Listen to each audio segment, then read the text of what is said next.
اچھا تو مفتی صاحب میرا سوال ہے کہ جو شخص اعتکاف پر بیٹھا ہے وہ موبائل کا استعمال کرتا ہے کہ گھر سے کھانا منگوانا ہے یا کوئی اور کام ہے کپڑے وغیرہ منگانے ہیں تو وہ موبائل استعمال کر سکتا ہے، اور اگر کر سکتا ہے تو کتنا، یعنی کہ ضرورت اس کی موبائل کی کتنی ہے اعتکاف کے دوران استعمال کرنے کی؟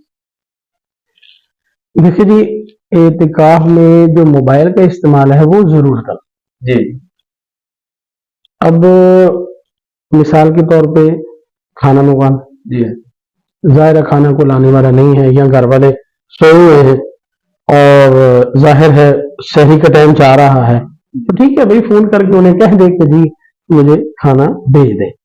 یہ نہیں ہونا چاہیے۔ بعض جگہ پہ ساتھی ایسے کرتے ہیں کہ نماز عشاء جو ہے وہ پڑھی، تراویح پڑھی، اور اس کے بعد جو ہے پوری رات جو ہے وہ باہر فون ہوتے ہیں اور جو ہے وہ باتیں پوری رات جو ہے وہ کرتے رہتے ہیں، اور پھر شہری جو ہے وہ کرنے کے بعد جو ہے وہ سو جاتے ہیں، تو پھر اعتکاف کا جو اصل مقصد ہے وہ فوت ہو جاتا ہے۔ اعتکاف کا مقصد یہ ہے کہ اللہ تبارک تعالیٰ کے ساتھ میں لو لگائے، ٹھیک ہے نا۔ اگر یہ معاملہ نہیں ہے یا پھر وہ سارا دن کاروباری کرتا رہے، یہ چیز اتنے کی ہے، یہ چیز اتنے کی، یہ چیز اتنے کی ہے، تو پھر کاروباری کر لے۔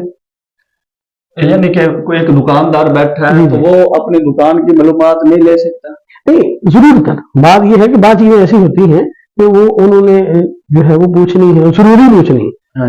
یہ نہیں ہے وہ کاروباری سارا دن کرتا رہے، صحیح، ٹھیک ہے نا۔ وہ اس کا طریقہ کار ہے کہ وہ واٹس ایپ پہ جو ہے وہ میسج کر دے، بات نہیں سمجھ آئی وہ واٹس ایپ پہ اس کو جواب دے دے، صحیح، ٹھیک ہے نا۔ یہ تو نہیں کہ 2 گھنٹے وہ کالیں کرتے رہیں، صرف ضرورت تک جو اس کو استعمال کیا جائے، ورنہ جو ہے وہ اصل مقصد جو ہے وہ اعتکاف فوت۔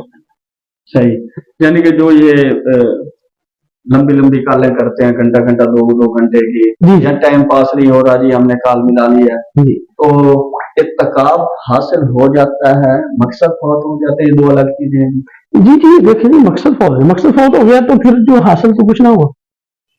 صحیح، حاصل بھی نہیں ہونا، ظاہر ہے جی، جب یعنی آپ نے مقصد ہی فوت ہو گیا، جس مقصد کے لیے آپ بیٹھے تھے، اللہ کی رضا حاصل کرنے کے لیے، للہیت حاصل کرنے کے لیے، مقصد تو فوت ہو گیا۔ مقصود مقصد ہے کہ اللہ تبارک تعالیٰ کا اسے قرب ہو جائے۔ اگر اللہ کا قرب مل گیا تو بس سب کچھ حاصل ہو گیا۔ اگر اللہ کا قرب ہی اسے ملا تو پھر نماز پڑھنے کے لیے دوسرے لوگ بھی آتے ہیں، نماز پڑھ کے چلے جاتے ہیں، ٹھیک ہے نا۔ صحیح۔ تو محترم سامعین ناظرین، جو شخص اعتکاف پر بیٹھتا ہے اس کو مفتی صاحب کی بات پر ذرا غور کرنا پڑے گا کہ یہ نہیں ہے کہ اب موبائل ہے اپنے پاس تو بس لمبی کالیں کرتا رہے۔ اگر لمبی کالیں کی تو بیٹھنا بھی فضول ہے، جو 10 دن گزارے ہیں وہ ضائع ہی جانے ہیں، اس لیے ضرورت کے تحت استعمال کریں۔ اگر کوئی دکان کا مسئلہ ہے تو مفتی صاحب نے بڑی بہترین رہنمائی کی ہے کہ میسج کر لیں، واٹس ایپ کو میسج کریں، اس سے تھوڑی بہت جو ہے ضرورتاً جو بات ہے وہ کر سکتے ہیں۔ اگر زیادہ کریں گے تو اعتکاف کا مقصد فوت ہو سکتا ہے۔ اللہ ہمیں ہدایت عطا فرمائے۔